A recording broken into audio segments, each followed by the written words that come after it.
RS. Agarwal का, RS. Agarwal, class 9th। जो भी आपके इम्पोर्टेंट क्वेश्चंस हैं वो लिए जाएंगे। और वो सबसे पहला है, मान लीजिए एग्जाम्पल नंबर 5 कह रहा है कि in a triangle A B C the bisector of angle B and angle C intersect each other at a point O. सबसे पहले इसमें फिगर नहीं दिया है, और फिगर नहीं दिया है तो फिगर आपको बनाना पड़ेगा। क्वेश्चन को पढ़िए और फिगर बनाइए। कह रहा है कि in a triangle A B C bisector of angle B and angle C intersect each other at a point O. Triangle कोई सा भी बना लीजिए आप, जनरल ट्रायंगल बनाया जाता है जनरली। तो ये मान लीजिए हम ए बी सी एक ट्रायंगल बना लिए।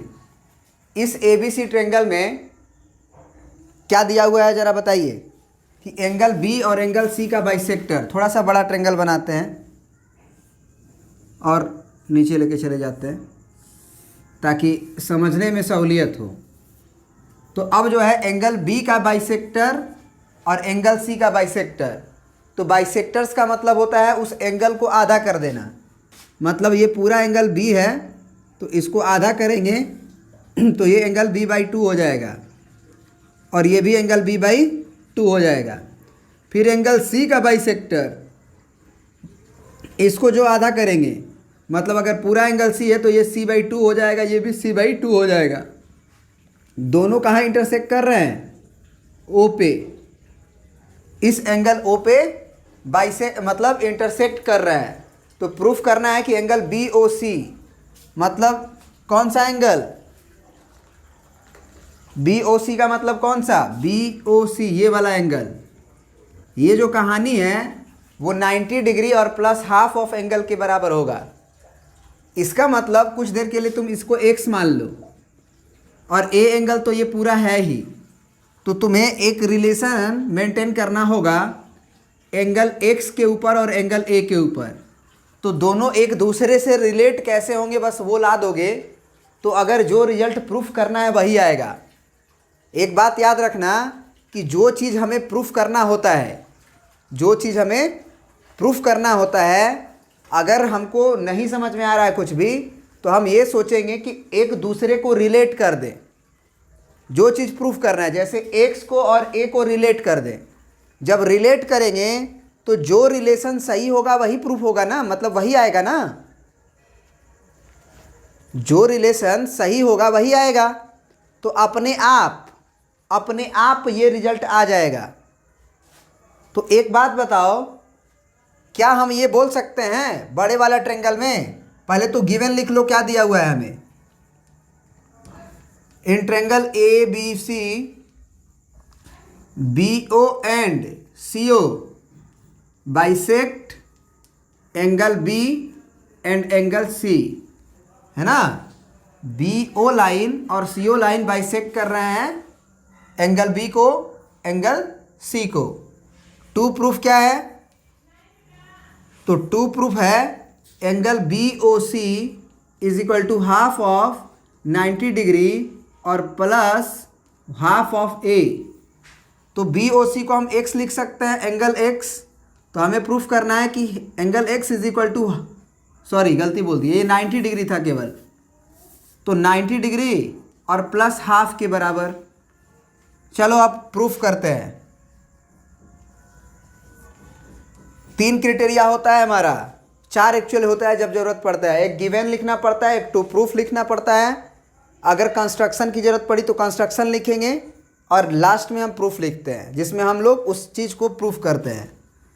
हम ये कह सकते हैं बाबू कि in triangle A B C angle A और प्लस एंगल बी और प्लस एंगल सी जो होगा 180 डिग्री होगा। बोलो, एंगल ए प्लस पूरा एंगल बी प्लस पूरा एंगल सी। कैसे? तो sum of angles of a triangle. और ज़रा ध्यान से सुनना, एक ये तो हमको मालूम ही है, क्या ये भी हम कह सकते हैं कि एंगल बी बाई 2 प्लस angle X plus angle C by 2 इसका भी वैल्यू 180 डिग्री होगा। काहे कि ये है इंट्रेंगल BOC। अगर BOC को गौर से देखो, ये BO और C को, तो B/2 X और C/2 ये भी एक ट्रायंगल बना रहा था। इसका मतलब इन दोनों का सम तीनों का सम 180 डिग्री होगा। अब देखो दोनों का RHS बराबर है कि नहीं है, बोलो। तो दोनों का अगर RHS बराबर है तो हम क्या लिखेंगे, बोलो। फ्रॉम 1 and 2 हम क्या लिखेंगे, from 1 and 2 RHS is equal, RHS is equal, hence LHS be also equal। क्या हम कुछ दिमाग लगाने गए, हमको बस यही सोचना था कि X में और A में रिलेशन कैसे मेंटेन करें। वो अपने आप प्रूफ होगा, आपको प्रूफ करने की आवश्यकता नहीं है, वो अपने आप प्रूफ हो जाएगा। देखना कैसे। अब हम क्या करेंगे कि दोनों का RHS अगर बराबर है तो LHS को जब हम बराबर करेंगे तो क्या आएगा, देखो तो ज़रा। हमारा आएगा angle A plus angle B plus angle C, जो होगा बराबर आ जाएगा angle B/2 plus X plus C/2, आएगा ना। हमको X को अकेला करना है, ध्यान रखो। तो X को इधर रख के अब बाकी सब इधर कर देंगे। तो ये एंगल A पहले से है, एंगल B पहले से है, एंगल C पहले से है। अब फिर उधर से आएगा कितना, तो माइनस एंगल B/2 और माइनस एंगल C/2, दोनों माइनस में आएगा। अब जरा देखो एलसीएम वगैरह लेके देखो कितना आएगा। सब इसके भी डिवाइड में 1, इसके भी डिवाइड में 1, इसके भी डिवाइड में 1। तो हम एलसीएम जब लेंगे 1 1 1 2 2 का, तो वो 2 आएगा। 1 से 2 में भाग देंगे ना, डिवाइड करेंगे तो 2 आएगा। 2 एंगल A, तो ये 2A हो गया। फिर ये क्या हो जाएगा 2B, क्योंकि इसमें भी 1 ही है, फिर 1 ही है, तो एंगल क्या आएगा 2C। फिर 2 से जब डिवाइड करेंगे तो 1 आएगा, और 1 से मल्टीप्लाई करेंगे तो B, तो यहाँ B हो गया। फिर 2 से डिवाइड करेंगे 1 आएगा, तो ये भी C ही रहेगा, और is equal to angle X। अब जरा देखो तुम्हारा क्या आएगा, है ना। अब देखो क्या आएगा।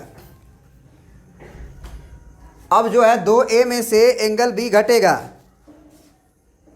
सॉरी 2A रहने देंगे, 2B में से B घटेगा तो क्या होगा 2 of A plus angle B होगा और प्लस एंगल C होगा, और divided by 2 is equal to angle X होगा।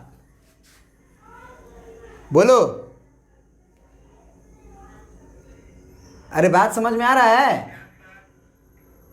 अच्छा एक बात बताओ, इसमें हम लोग ये बोल सकते हैं ये 2 ऑफ एंगल A है, तो एक एंगल को रहने देते हैं एंगल A ऐसे करके, 2 गो एंगल है ना इसमें, तो एक को रहने देते हैं, एक गो एंगलवा को इसके साथ कंबाइन कर लेते हैं, यानी angle A plus angle B angle C ऐसे, फिर डिवाइडेड बाई 2 लिखते हैं और फिर एंगल X लिखते हैं। ऐसा कर सकते हैं, बोलिए। एंगल ये 2A है तो A प्लस A लिख दिए। अब इसके जगह पे हम लोग 180 डिग्री लिख सकते हैं कि नहीं। Angle A plus angle B plus angle C के जगह पे 180 डिग्री लिख सकते हैं कि नहीं। अरे ट्रायंगल का सम जो होता है 180 डिग्री होता है, तो लिख सकते हैं। A plus B plus C का वैल्यू 180 डिग्री आएगा कि नहीं आएगा। अब दोनों में बारी बारी से डिवाइड कर दो, तो एंगल A/2 प्लस 180/2 तो 90 डिग्री हो जाएगा, 180 का आधा, तो एंगल X प्रूफ हो गया। 90 degree plus half of angle A, बोलो तुषार, समझ में आया कि नहीं आया।